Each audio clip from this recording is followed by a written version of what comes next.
What do smartphones and smart cars have in common? Not the price, not the technology. A mineral, cobalt. Cars and tech companies are in a scramble to secure supply of it because they need cobalt to power their devices. But most of the supplies of this rare metal comes from a conflict-ridden country in Africa, the Democratic Republic of Congo. A nation the size of Western Europe mines 60% of world's cobalt.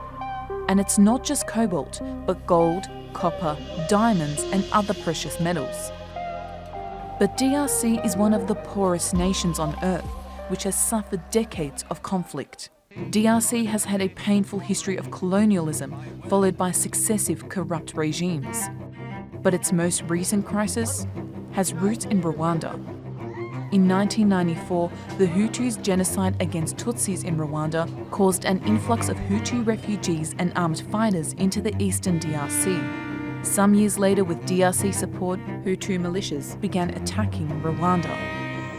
What is referred to as the Great War of Africa, which started in 1998, the fighting lasted for 5 years and killed over 5.4 million people. During the war, members of the Rwandan forces are reported to have begun looting DRC's mineral reserves. It led to the UN Security Council to declare a plunder of Congo's resources in 2001. There have been allegations for a very long time that illegally produced tin and tantalite from Congo has been illegally brought into Rwanda and then mixed in with Rwandan stock and then exported as purely Rwandan. Rwanda is also accused of supporting an insurgency in DRC, which has forced almost 500,000 people to flee their homes.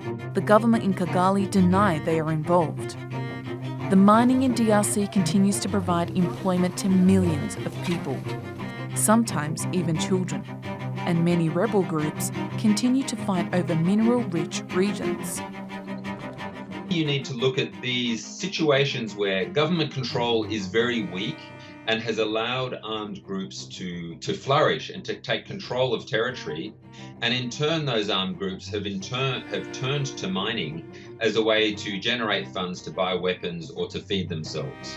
This raises ethical questions for big corporations like Apple, BMW and Volkswagen. Some companies say they will stop sourcing cobalt from Congo, but some experts say a boycott would not be practical, and it would also cause further distress to some of the poorest people in the world.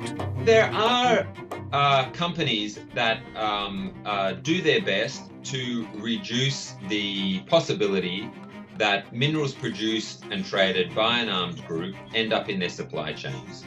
So consumers can educate themselves about what they're buying, so what brands they should go to. I don't want to recommend any particular brand, but there is a lot of information available online about where consumers can buy a particular phone and what that company producing the phone is doing to make sure that there are no conflict minerals involved in the phone. Rwanda continues to be seen as an African success story,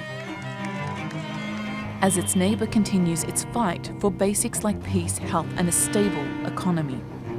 And a land so gifted with resources, which now seems cursed.